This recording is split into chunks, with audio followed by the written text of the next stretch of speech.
where we spoke to Pakistan's most senior diplomat, Sartaj Aziz, who has spearheaded diplomacy with India, Afghanistan and the US. This is TRT World One-on-One. An operation that is being carried out in Punjab as well. How is Pakistan's fight against extremism faring? Well, this is a subject on which Pakistan has suffered a lot, but I think now is making very substantial progress. In the last 14-15 years since 9/11, 60,000 people lives have been lost, including 10,000 security persons. Economic losses go beyond $100 billion. And it has been it has disrupted the entire investment climate. It has caused irreparable damage to Pakistan's economy and its general security situation. So the speculation that the army and the civilian government is not on the same page is baseless? It's baseless in the sense that there may be operational issues on who gets priority on what and what kind of, because there are at the margin groups which may be ready to be taken on, and others. You see, you can't take on everybody at the same time. This is the accusation that India lays, and some elements in Afghanistan lay against the Pakistani government and the state of Pakistan, that it is selective in its approach to extremism, to extremist groups. And you also raise this issue that you can't treat groups equally, but how are extremist groups good and not so good? This is a issue which is global. You see, now Muslim Brotherhood is a terrorist organization in Egypt, but other countries think, no, this is not. Similarly, there are many groups which, in terms of, how you deal with them by different countries. So even globally, this kind of a thing is not easy. In Pakistan's case, our law and our policy is very clear that we are against extremism and use of violence for political power in any case.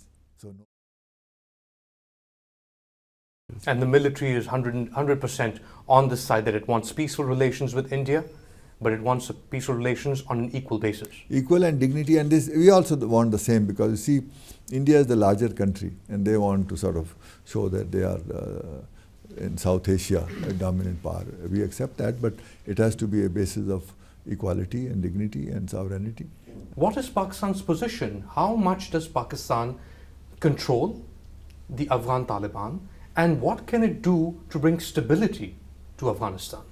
Pakistan has been very sincerely trying to help to the extent possible of creating some kind of dialogue process, because we do not control the Taliban, but we have some influence on them in some context from historical times.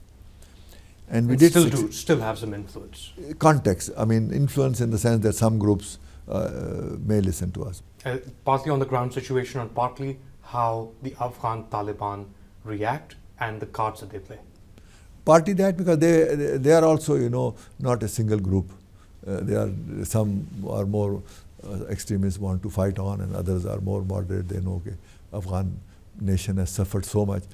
The general perception is that they may gain a little territory here and there. They cannot overrun Afghanistan anymore. But their ability to carry on insurgency for an indefinite period is there. And so people of Afghanistan will go on suffering. I mean, this is also something, which has to be realized, that ultimately Afghan people need peace. And if this is what they realize and they want to serve their own people, then they have to come to some kind of terms. Last year, the Chinese premier came to Pakistan and started what is now the Pak-China Economic Corridor, the CPEC.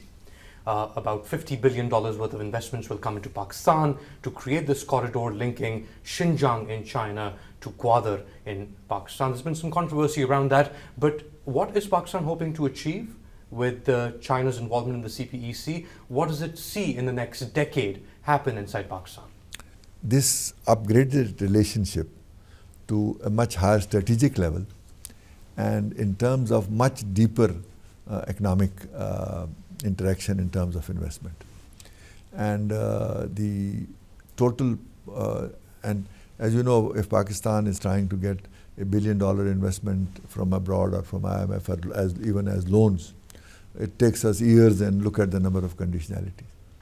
And here, They promised $46 billion in 5-7 years, and almost 30 billion out of that is power sector, in which Chinese companies will invest in power projects in Pakistan, coal-based, gas-based, solar, hydro, and then sell the electricity to Pakistan. So this level of investment, even if it takes 5-7 years, 4-5 billion a year, and then 6 billion a year, is a game changer for us. You are in Turkey, Istanbul, to attend the OIC summit. You're representing Pakistan. So is the President of Pakistan. The summit is being held amid a variety of issues in the Middle East. Syria is one of them. Yemen is another. The conflict in the occupied territories of Palestine is another. What is Pakistan's position on all these issues, specifically Syria and Yemen? And on Syria, of course, the differences are much sharper because big powers are also involved in a big way, Russia and America in Syria. In Yemen, it is the regional powers which are basically involved. And